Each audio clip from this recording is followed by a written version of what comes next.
Jesus, God himself knows what it feels like to be depressed. Wow. If that is true, he knows anxiety. He knows it. It says that there's nothing we go through that he hasn't gone through. Hey, everybody. On this week's episode of the Live Change podcast, we're tackling the critical topic of mental illness. Now, here's your heads up. We get pretty vulnerable and real with this topic. We talk about misconceptions, parental stigmas, addictions, and even postpartum depression. It's real, but it's also filled with God's hope. And it starts right now.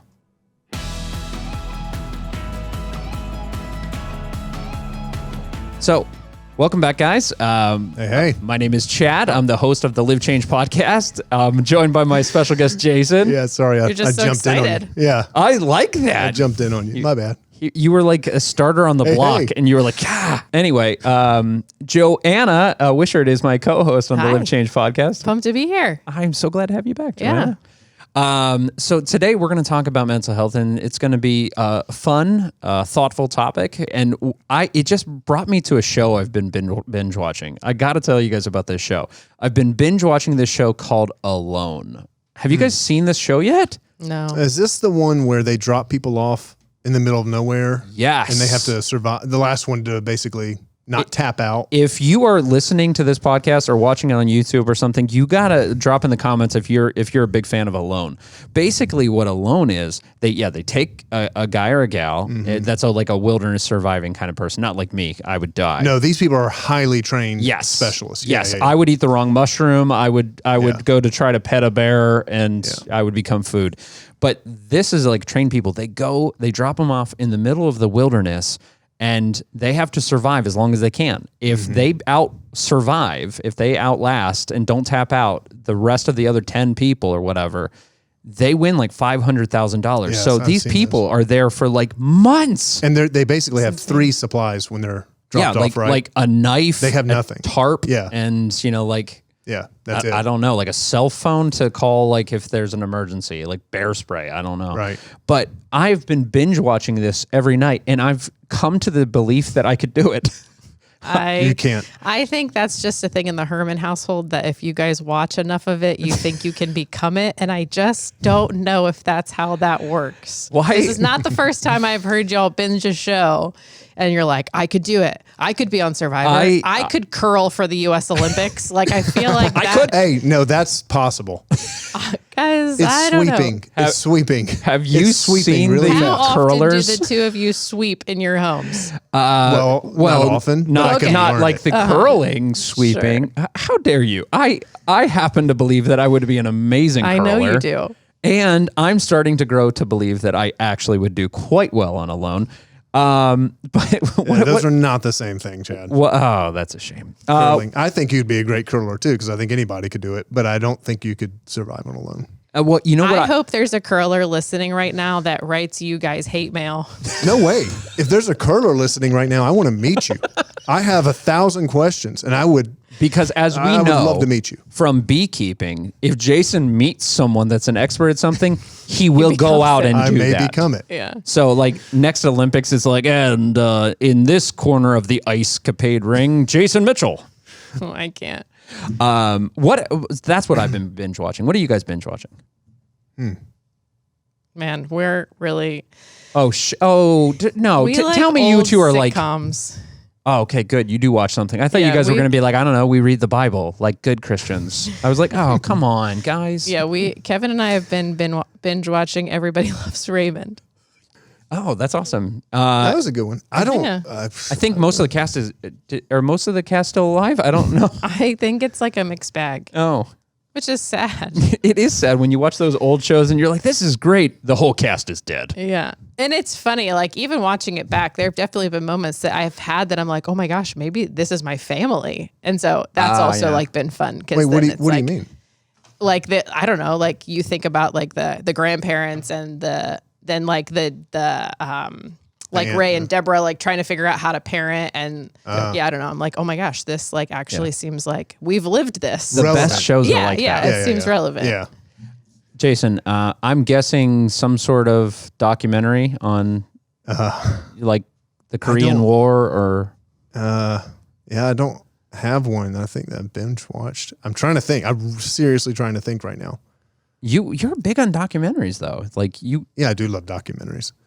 Yeah, you're like you're looking at me like you're judging me for that. No, I'm not ashamed. I just think it's funny that a source of entertainment is like, I should be learning something from this. That is a source. Yes, you're right. I don't feel productive. What was the last movie that you watched then? Wakanda Forever. Ooh, was it good? I haven't seen it yet. I thought it was good. Yeah. Oh, okay. Yeah. Okay, so here's the thing about the show I'm watching alone. Do you know that most people don't tap out because they didn't have enough food or anything like that? They tap out because of mental stuff. They actually tap out because they become so lonely or they have like anxiety. And it's fascinating that they lose their emotional support and they literally tap out. It's destructive. Yeah, they've got all the other, you're saying, they've got the food, they got the nourishment, they got the water, they've got all that. And it's being alone with their own thoughts and the mental game and the hurts that you hear stories of their like past trauma and stuff like that. And now they're kind of processing it alone in a pretty unsafe place. And all of a sudden it's like, it's not really a great place to deal with past trauma is in the middle of the woods where a bear is like hunting you. And so they tap out and I had no idea that it was going to be such a mental game. And I just think that really applies to what we're talking about here today is because for a lot of people, mental illness is something that they deal with every single day. It's not something that they come upon, but it's something that it's a part of their reality. It's a part of just life that they live. And I think for us as Christians, we deal with it just as much as everyone else. For those of us that love Jesus, I think there's this assumption that you transcend mental illness, and that's just not the case. And so, like, every single person that's listening to this podcast either has mental illness or knows someone or loves someone that has mental illness. So what we're going to do today is we're just going to talk about some of the common perceptions of mental illness. We're going to address some of those, and we're going to talk about what God's statements are about this. And we're hoping that everyone kind of walks away from this conversation having a little more clarity, or at least, if nothing else, feels like they're not alone and feels like their God isn't, judging them for what they're feeling. So that's what we're going to talk about. But first thing I got to ask is, it seems like mental illness has become I'm going to hate that I say this word, but like a hot topic. It seems like it's everywhere. It's in the news. It's in the, for the first time, New Year's resolutions. It was one of the most highest New Year's resolutions this year was chasing mental wellness for people. And it just seems like it's become very pervasive. But a lot of people, and not myself, but some people, I should say, are kind of thinking like it just must be something in the water. So my kind of question is this a new thing? Is this something new, or do you think it's always been around, these mental unwellness things? I don't know. They probably I would imagine, well, I think we can probably assuredly say they've always been around. Mental health issues have always been a thing. But there's probably more language to it now. There's obviously greater science, advancements that we're able to, know and diagnose certain things that even 100 years ago we wouldn't have. But I don't think it's new. And here's why I don't think it's new. So like my great grandmother, I called her Mem. So her actual name was Mabel. Sweet old lady. She was like tiny. This is how I describe tiny with my hands. But I remember that before we would visit her, they would tell us, hey, don't tell Mem about this, or don't tell Mem about this because she'll worry. And they said she's a worrier. What I have come to realize is my family is a multi-generationally affected family of severe anxiety. And what I've realized is my parents had undiagnosed anxiety, and my grandparents definitely had undiagnosed anxiety. And what they called, she's a worrier, what they intrinsically knew was if she heard bad news, she would lose sleep and she would have anxiety attacks about it. But they didn't have any verbiage. There was no anxiety back then. So I do think you were right on, Jason, that some of it is just the learning of the new verbiage and having some language. Yeah. So, but out of curiosity, Jays, I'm especially excited to hear you talk about this, is mental illness. A lot of people in some conservative religious circles talk about mental health as being a lack of faith. And they talk about the fact that, well, if you just had faith, the depression, the anxiety, Jesus can take all of these things away. They always will often say, cast your anxieties on him. And what do you say to that? Like, is there some truth to that? Is mental health a lack of faith? Is mental health something that can be prayed away? What are your thoughts on that? I would probably say read the Bible, and you won't get very far before you find Hagar running into the wilderness because she's being bullied in Genesis, the book of Genesis. And basically, she's suicidal. Well, she is suicidal. She goes to die. You won't read very far before you get to Hannah. And it says that she's I think the phrase is in 1 Samuel, pouring her heart out to God is the phrase that's used because she can't have children. She's depressed. You'll read Jeremiah, who says, I wish I was never born. You'll read about Job, who says, just take my life. You'll read about Paul in 2 Corinthians chapter 1, where he says, I despaired of life. Wow. Like I was in such a bad place, I didn't even want to live, is basically what he's saying. And you'll read about Jesus in the garden, who in one of the most maybe real sort of moments of anxiety that you see in the scriptures, he's so anxious about what's about to happen to him. His capillaries physiologically are bursting and he's sweating blood. And that was recorded by Luke, who was a physician. So he knew that was possible. Look, my point is, these are men and women who are held up as heroes of the faith. These are our examples. And they're ones who are literally suicidal at times. I don't know how you can you've got to have a faith that's big enough to hold those two things together. Ooh, go on with that. Like, what's that mean? Big enough to hold that God is able to free us from those things. Yes. And yet we may live with depression and anxiety and suicidal thoughts and all that kind of stuff. And that doesn't mean you don't have faith. I got to tell you that, that hits me personally because, I've been diagnosed with anxiety, generalized anxiety for a couple years now. And, it's almost emotional because, there was a time where I just thought I'm not praying hard enough or my faith is not great enough. And I've now realized that there's been some significant healing in my life and therapy and medicine, and we'll talk about all that stuff. But in the end, I realized that anxiety is no longer the fifth member of my family, but anxiety still lives in the neighborhood.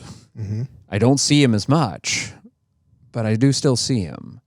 And there was a time where that would make me go, why is God not freeing me? But now I realize it's a journey, and it doesn't mean that he's not good. And so that... And you've probably learned, or I'm guessing you've learned to live in that neighborhood with as much peace as you can, that you've still got that neighbor. Yeah. Without judging yourself too harshly that the neighbor hasn't moved out. Yeah. Yeah. Like he's still there, and I will still run into anxiety from time to time. But that alone is freedom, Chad. That's a freedom itself, to where it's like, oh, he's just a neighbor. He doesn't run the house. Yes. Like he still has a place in the neighborhood. It's part of me. Yeah. But may always be. For a while there, he was living on my couch. Yeah. I was like, get out. Yeah. And it was changing my life. And that's what happens when mental illness is unchecked, uncared for, untreated, is it becomes not just a part of your life, it becomes your life. Feeding it, maintaining it, caring for it becomes your whole life when you aren't doing it as thoroughly as you can and could. So let's talk about medicine. Okay, so a lot of not a lot. That's unfair, but some religious circles talk about medicine and treating mental illness with medicine as being not something that God wants. And this is probably true for medicating a lot of different things, because there's differing views on what we should leave in the hands of God and what we should ultimately treat with earthly medicines. So what would you guys say about treating mental behaviors that are diagnosed professionally with medicines? Yeah, I just think we're inconsistent many times, or at least people that I've heard make that argument that, well, if you had enough faith, maybe you wouldn't need the medicine or whatever it might be. I feel apply that inconsistently because most people aren't ashamed of taking ibuprofen for a headache or whatever. And so I just always look at it as God has provided for us wisdom. That's part of what it means to be created in the image of God. He's given us a brain, to exercise wisdom. And part of wisdom is to use the available resources among us to be healthy and whole and healed. So I would strongly encourage that if someone is suffering or, is going through a seriously clinically, diagnosable sort of mental health issue, and your physician or your support network is saying, hey, I think this medication would help you, to do that, to get to a baseline. And that's what I always feel like. It doesn't mean that forever, but sometimes it's just to get you to a baseline where your thoughts are a little bit more clear, where you can begin to process things. It doesn't have to be forever at all. It might just be to get you back to that place where you can have a little bit more clarity on how to address things. But it's also, I wouldn't say you have to either. I think that's between you and God. And I'm just saying you shouldn't say no because you think you have less faith. God provides that. I also want to say something real quick. I want to go back to something we were talking about a second ago. Yeah, please. You were talking about, well, can't God or you were asking that question sort of rhetorically, like, oh, of course, doesn't God just heal, or can't God just heal? And I would say yes, he can. I know people who have prayed and God, I believe, has really freed them from some of the issues of anxiety or depression or whatever it might be. And they'd feel like it's not even in the neighborhood anymore. But that doesn't happen all the time. And I've prayed for things in my life that haven't happened. I think a lot of people have. By the way, again, go back to Jesus in the garden. He prayed 3 times that if there's any other way, I don't want this to happen. And it did. The very thing he prayed for ended up happening. Oh, so that's not a sign of a lack of faith either. And but I don't want to discount, or I don't want to, in some ways, overstate the other side to go, God can. You should pray that God would transform I think you should. If we're taking mental health seriously, whether it's depression, anxiety, the plethora of other ones that are out there, when you're taking it seriously, it takes a holistic. There is no magic bullet. There is no perfect, weapon against anxiety or mental health. It takes a lot of things, and it's just amazing to me. I mean, it really is it's just amazing. The time, the amount of scripture that is so, and it's because it's true, right? So I mean, it speaks to the credibility and the truthfulness, and big T truth, like truthfulness, transcendent truthfulness of the scriptures, to where there's so many examples of where science is just is catching up. So think about Philippians chapter 4, where Paul says, "Don't worry about anything. Don't be anxious about anything." He's talking about mental health. He's talking about the issue of anxiety and worry. But in everything, thank God and ask him for what you need. And it's proven again today that gratitude and thankfulness have a psychologically sort of cleansing effect, or I should say helpful effect, on getting rid of fear and anxiety in your life and all that. Like that's a big deal. Like if you go to a counselor and you're talking about anxiety, one of the things they're going to talk to you about is, what are you grateful for? And to begin to think about that kind of stuff, or, you know, if it's fear or whatever. And here's Paul talking about, and he's like, yeah.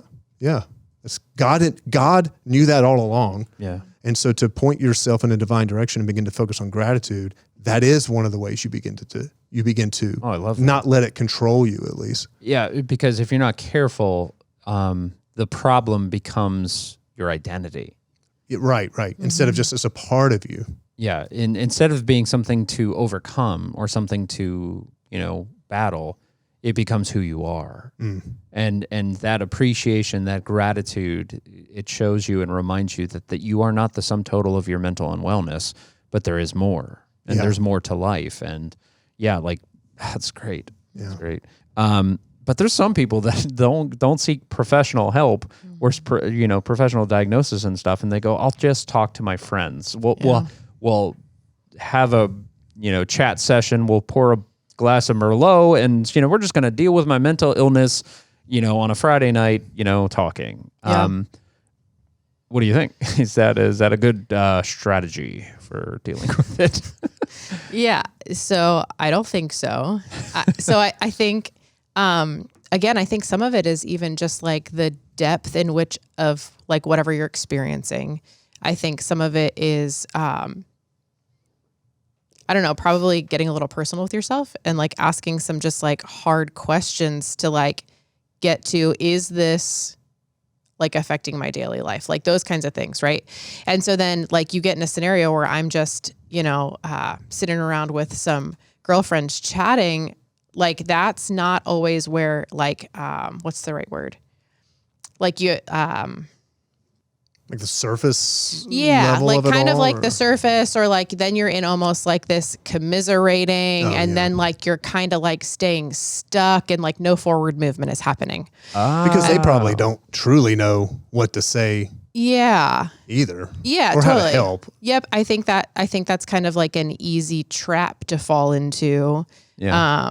If that's the only place that you're doing that, like, or you know what I mean? So like, then if that is really the only, like whether it's community or the conversations that you're having, that's the extent of it. Like you're probably not going to find a ton of like forward progress.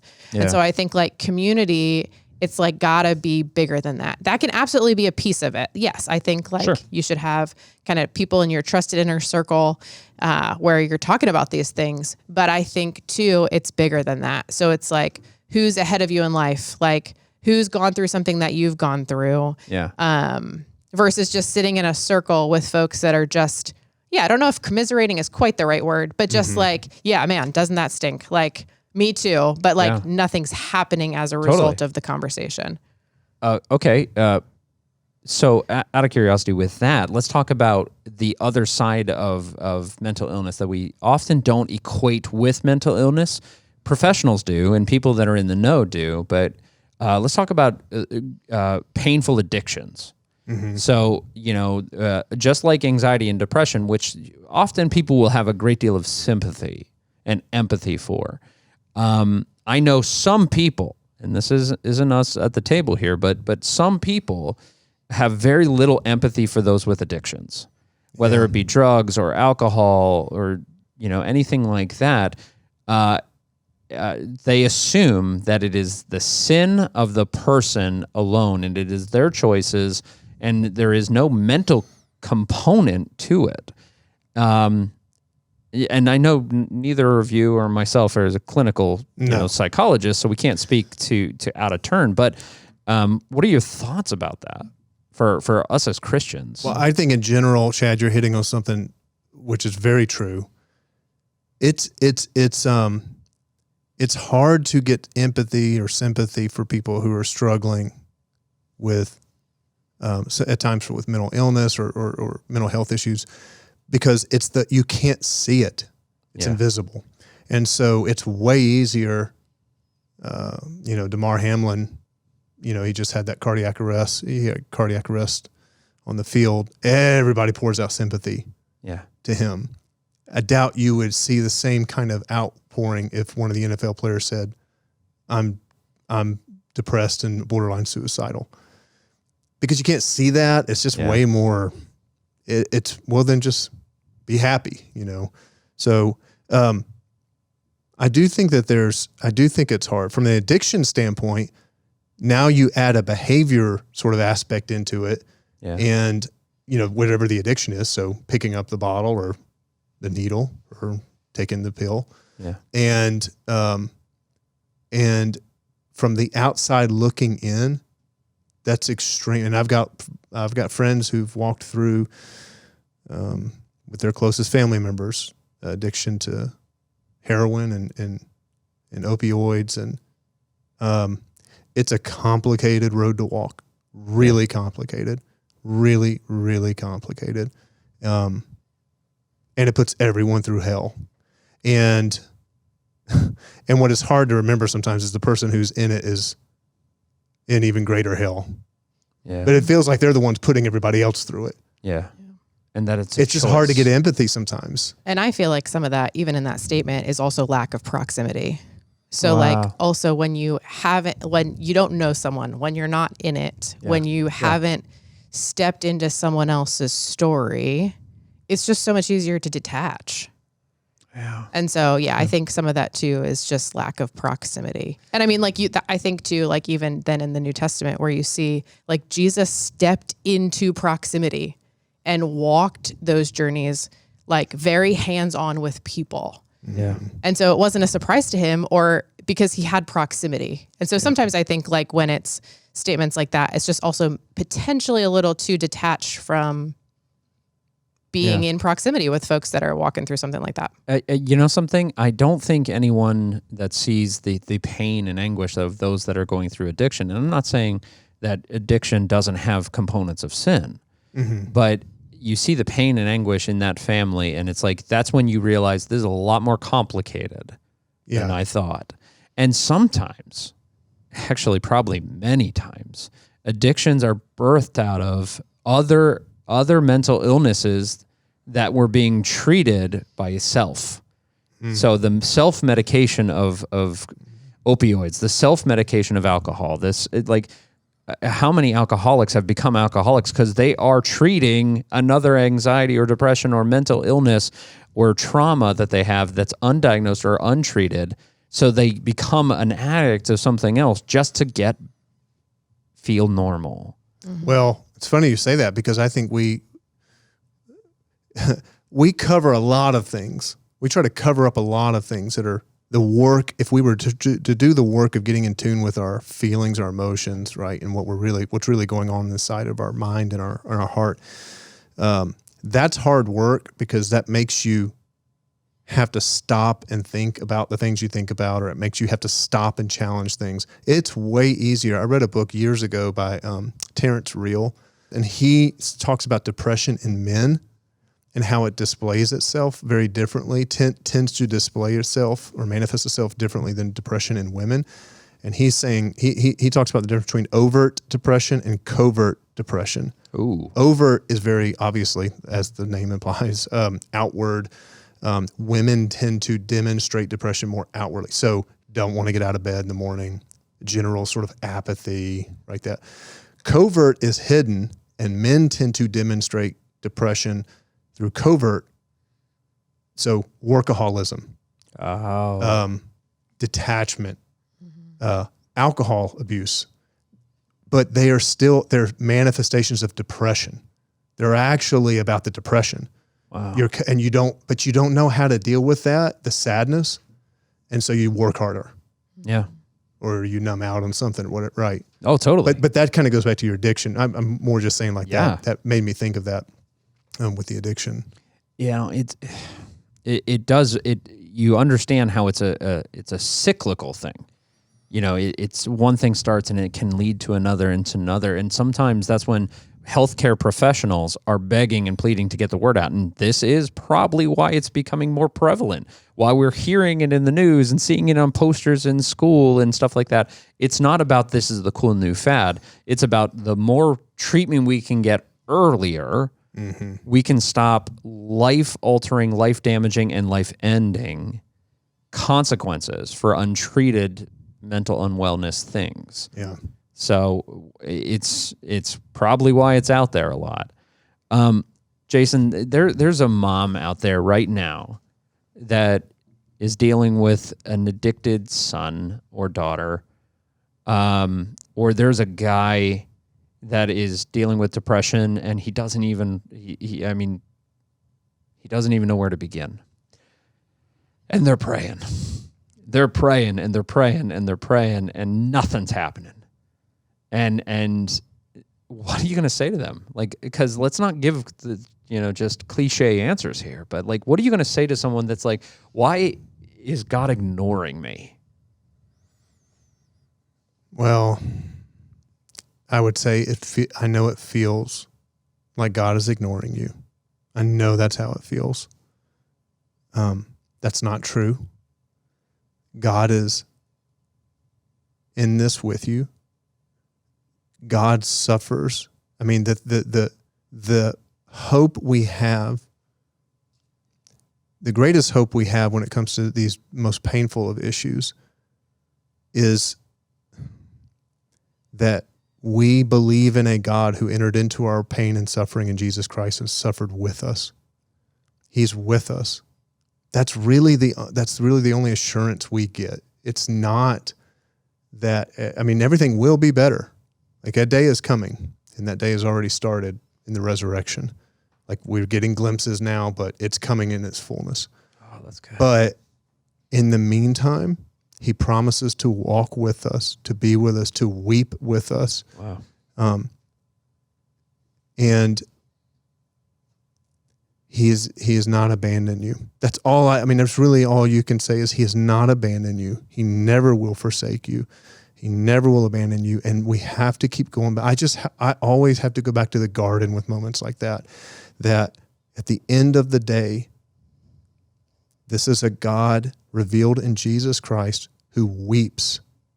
He wept at the tomb in John 11 with Lazarus. He's a God of compassion and comfort because what does Hebrews say? He's gone through and experienced everything we've experienced, which wow. I take that to mean Jesus, God himself, knows what it feels like to be depressed. Wow. If that is true, he knows anxiety. He knows it. It says that there's nothing we go through that he hasn't gone through. So, for we do not, what does he say? Serve a high priest who's unable to understand and sympathize with our weaknesses. That's what it says in Hebrews, I think chapter 4. So, so he gets it. It's painful. It's hard. And then I would say, don't give up. Yeah. I don't know any other thing to say. Don't give up. And I think that's part is even you saying, I don't know what to say, I think is what some people want to hear is it's okay. There isn't an answer sometimes because God's ways, the Bible says God's ways are higher than our ways. And we don't get the whole vantage point. We don't get to see the whole painting. We don't know what's a broken world and what is God ordained. When we don't know any of that stuff. The reason I looked at my phone a second ago is I just read in my devotional something that was so exactly what you were saying is it talked about revelations and it talked about someday, someday he will come and every eye will see him and everyone will recognize, even those that pierced his hands, like they will see. And it's something to look forward to, that the pain of today, although excruciating, is temporary. Healing is coming. At the end of the day, healing is coming. It's and I really hope for everyone that it's coming today, like actually, yes, totally. like in care. But I always find it one of the most sort of tension-filled passages in the New Testament to me, or in the Gospels, is in Luke 4, where Jesus has been healing person after they're lined up. Like they're lined up. Healing. And then it says he left because he goes, I must go on to other towns. Now, he said that after a whole group had come to be healed because they saw that other group the day before be healed. So now it's the next morning and they're all there to be healed. And he walked away from them. That passage always creates tension because someone was the last one to be healed. And then there was others who didn't. Oh my gosh. I don't know why there's parts of my life that I still haven't experienced internal healing from or whatever. Yeah. But I do know that doesn't call into question Jesus's goodness. Mm-hmm. I can't explain why. And I think you ought to be real careful about anybody who feels like they can easily explain why this or that. By the way, that's exactly what the disciples did. Remember when they saw that guy who was blind and they go, Jesus, who sinned? This guy who's blind or his parents? Because someone must have sinned to put him in this condition. And Jesus rebukes them. He's like, you guys are idiots. What do you mean who sinned? I think that's from the direct Hebrew. That's my translation. But that's the tone. He's like, what are you talking about? Who sinned? Oh, you think God works like karma? You do something bad and you get bad? He was like, no, God is grace. He goes, this man's blind so that the glory of God can be revealed. That's awesome. So in other words, God will do something in this man's blindness that he couldn't have done if the man were seeing. I don't know how it works. It's mysterious, but I do know you've all seen it. We've seen it. I've seen it. I've seen people who went through what we would have, I would feel like that would have broke me. That would have absolutely broke me. I've seen people who lost a child. We know people who've struggled through addiction, like the worst of the worst kinds of things, right? Yeah. And their faith didn't crumble. In fact, it got stronger. So why? Because there was a glory that God was doing in their life in the middle of it that couldn't have been done or maybe wouldn't have been done any other way. Wow. Yeah. It's good.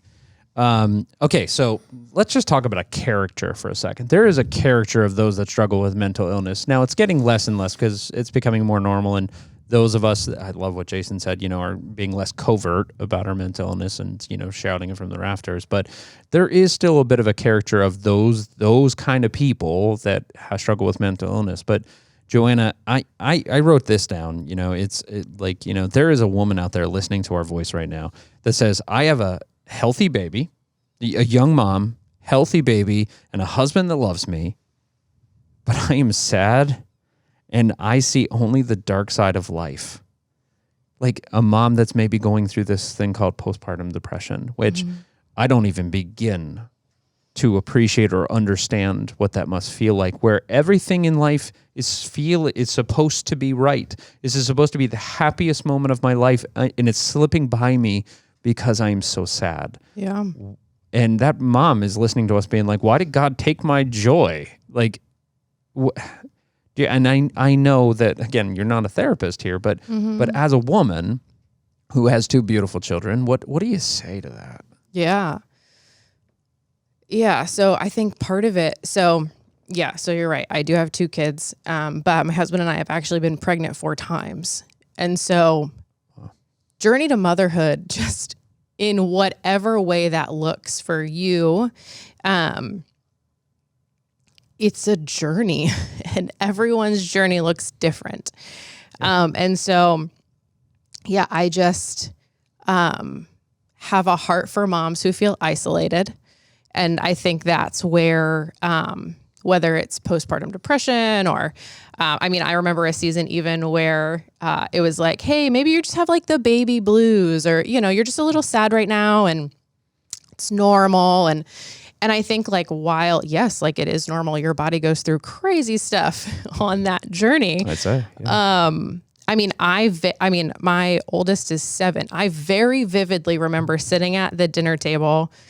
We had just had a friend drop off a meal. It was a great meal, like kind of side perk to having community and do it for the casserole, people. Yeah. If you don't want community for any other reason, do it for the casserole. And I was sitting at the table with Kevin. The baby was in the bassinet next to the table because, it's the first one. You never let them out of your sight. Yeah. And I just sobbed. Oh. And it was like... And in hindsight, that was 7 years ago. In hindsight, I'm like, oh my gosh, I probably looked like a crazy person. Oh no. But just sobbed. Wow. And it was like, oh my goodness, Kevin, this is our life now. Like crying babies, being exhausted. Like, remember 3 weeks ago when he wasn't here? Like that seemed really nice. Like Yeah. I didn't know it was going to be like this. And I just remember in that moment, Kevin looked at me and was just like, it's going to be okay.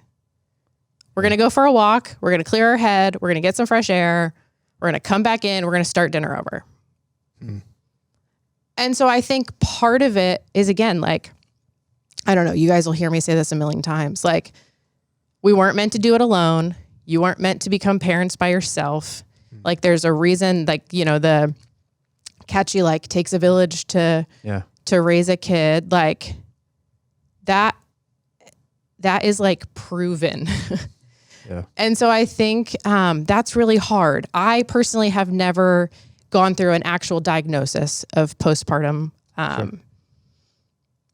But I think that it's a very real thing. It's really hard to do that alone.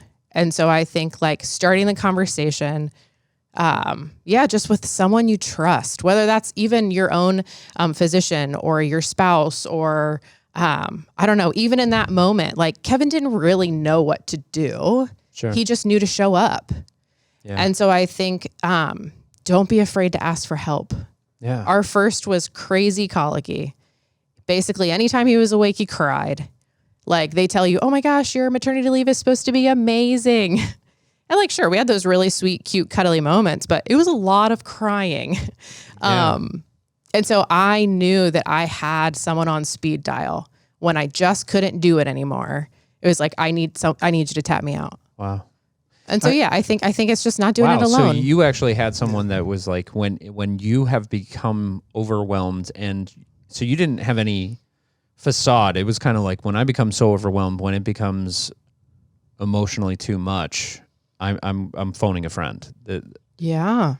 That's vulnerability, because that does not match with the Instagram picture. Yeah. Of the mom in the white dress with the cool hat in the field with the lilies and the, you know, baby in the, you know, arms. Yeah. Like that what you just said there does not match that Instagram picture at all. I just watched this movie last night with Solomon, and it was so good.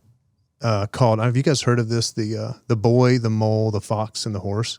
Good heavens, no. Okay, What is that? It's a little animated film on Apple Plus, and it's really, whoever wrote it is brilliant in the way that they help give voice to emotions, and it's really written for kids.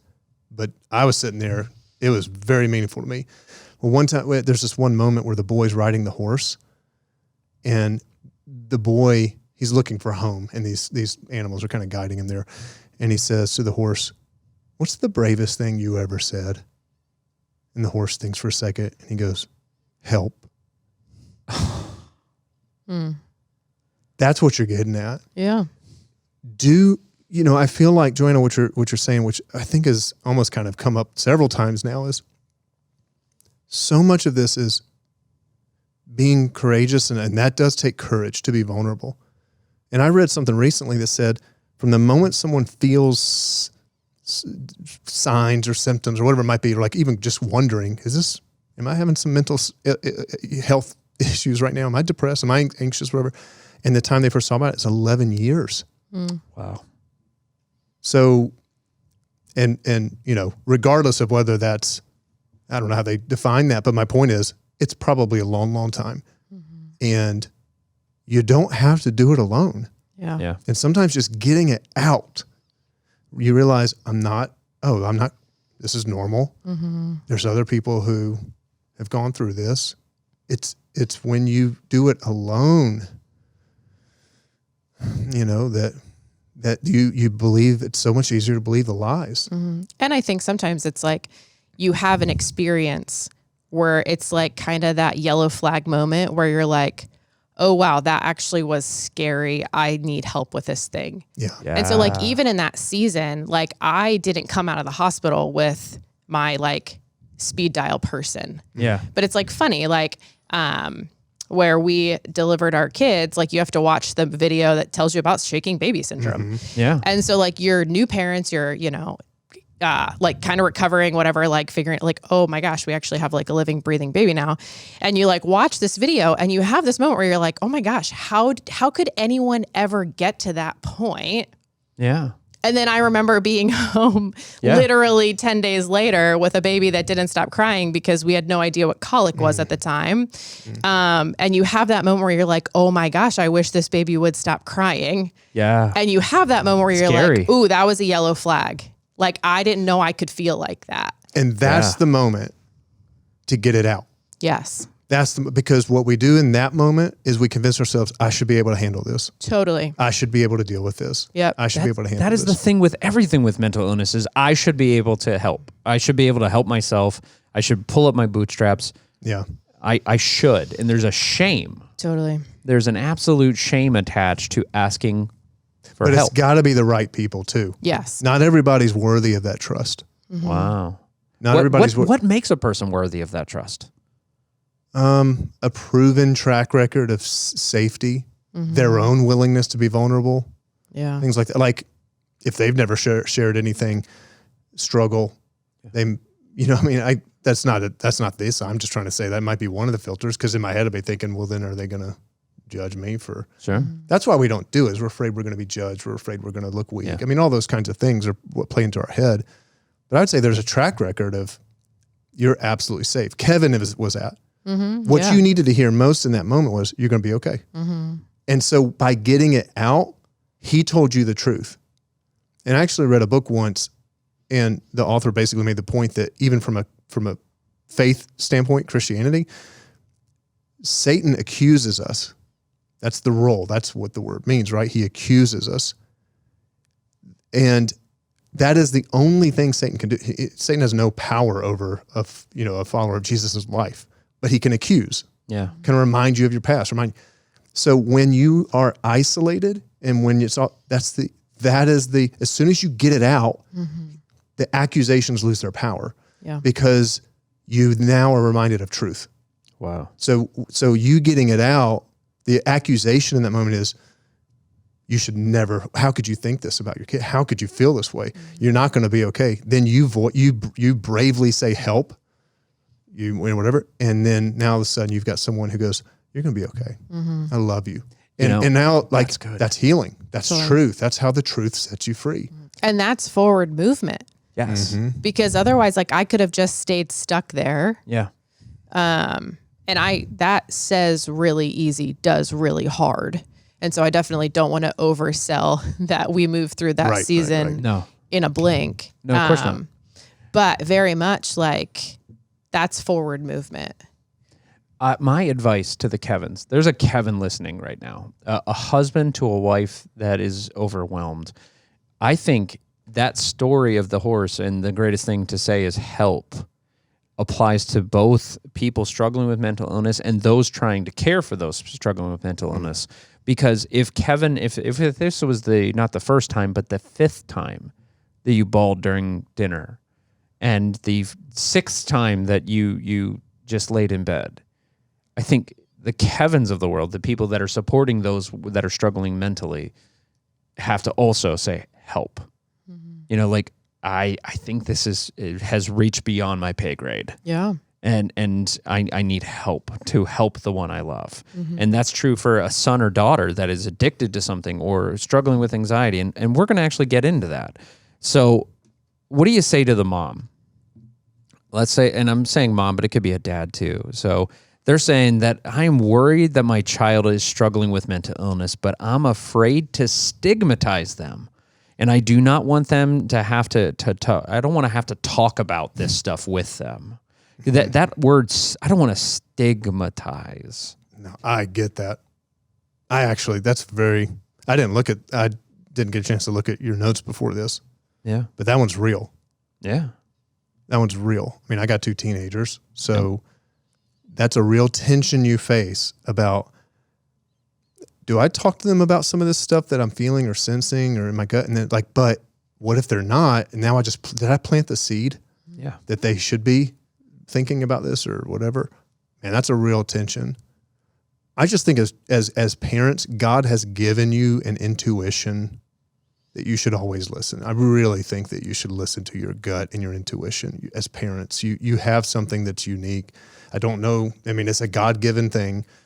And so I've just always felt like, look, if I feel nudged to talk to them, I'm just going to do it. And I'm going to bring up this topic. And I mean, there's ways of doing it that, so I'm trying to think of like an example. Like if you're afraid, you see your kid's mood changing and, or you see a friend's mood changing. There's ways of talking about that where like the stupidest thing to be like, I think you're depressed. And I think like that's dumb. Like that's the dumb way to do it. So don't say that. Yeah. I mean, that's playing couch psychiatry. I mean, all that kind of stuff, which is, but you can talk honestly about, hey, I feel like I've noticed this. Am I off?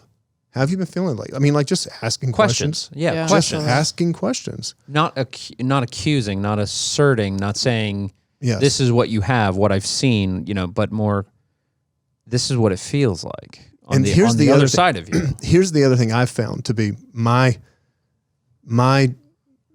trick of getting in with my kids is I tend though to start with myself and use this always helps me is to go, hey, I remember when I was 13, I saw you out at the basketball game or whatever. And I remember when I was 13, there was this one time where I was there and this one kid was doing this thing, whatever. I remember I felt so anxious about how am I coming off. So like now I'm talking about anxiety, but I got there with, you ever felt that? Have you ever felt that way? No, I never felt that. Oh, that's cool. I'm glad or maybe I'm not, I'm glad. Like, well, you might one day because I felt that. Or I felt that. My point is that for me has been that's worked because I'm starting with me and sometimes with even failures. Like if I'm nervous, I'm raising young boys. So we live in a culture where they're just a hypersexualized culture. And so that's just always in front of them. So I've got to, as a dad, try to lead them through that. And so instead of saying, oh, like, don't do this or don't look at that, whatever, I've more tried to take it. Like, I remember when I was your age, I remember thinking, I remember this thing got put in front of me and thinking, can I look at that? But now I'm using and I'm just reading my kids. I'm watching their face the whole time. Do they drag their eyes? Do they look depressed? Do they, or not depressed, but do they look concerned when I'm talking, whatever? You can read them. Yeah. So that's been a trick for me too. And to be honest, I think for a parent asking this question, I think there's a happy medium because I think some parents live in the fear. So every conversation is a diagnosis. And then I think there's some parents that are missing the cues because they don't want to see them. Yeah, true. Yeah. And I think that we have to be. It takes a lot of energy. And it takes a lot of vulnerability to admit that Hallmark family is nobody's family. Yeah. Nobody has that family. Yep. Like I was a student pastor at LCBC for 20 years. Nobody has that family. Nobody. So every family has their stuff they need to work through. And the more we can as a church create safe places for people to talk like that and families or couples, to talk about that kind of stuff, the more freedom there is because again, I've been places before, I've been with other Christians where it felt like I got to show the Hallmark thing. Like this is when I was younger. Yeah. And no one thrives. Everybody's just walking around faking it at that point.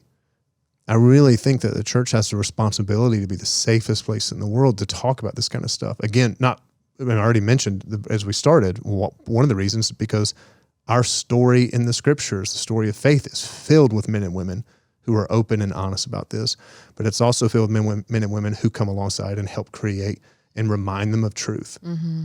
We got to do that. Yeah. And I think I think that's why story is so important at our church. And like, so even sharing a little bit about mine, like even as hard as those things were, it sounds weird on the other side of a lot of it. Like it's also been a gift in some of the relationships I'm a part of because you just get to relate to people on different levels because of the life that you've experienced. Yeah. Like you guys know, it's not fun to sit down with someone where you're like, oh my gosh, I'm going through this hard thing. And the other person's like, really? I've never felt that. I have never gone through anything hard. That must be terrible for you.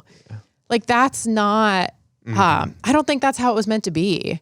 And so I've gotten to step into richer relationship because of the hard crap that I've walked through. Like, Yeah.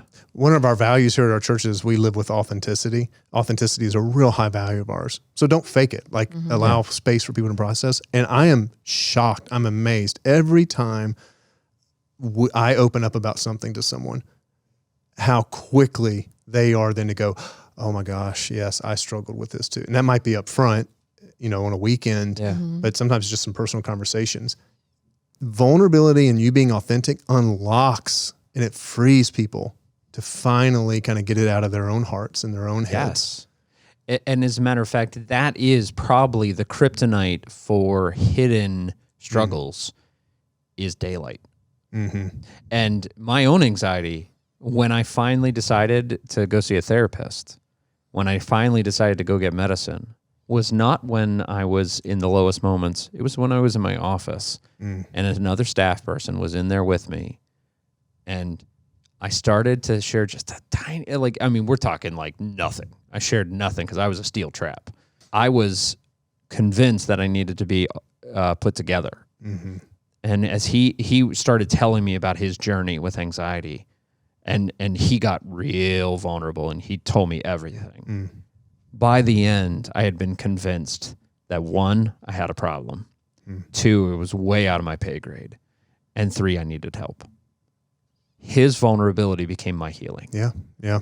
And you said about choosing a safe person to be that person.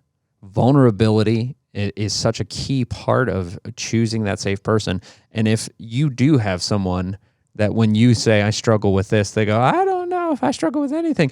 They're not your safe person. Like, they're not, they are not your phone call. And they don't have to have the same struggle. Totally. But they got to know what it means to struggle. Yeah. And by the way, that's everybody. Right. So a better way of saying that is they've got to be honest enough to give voice to that too.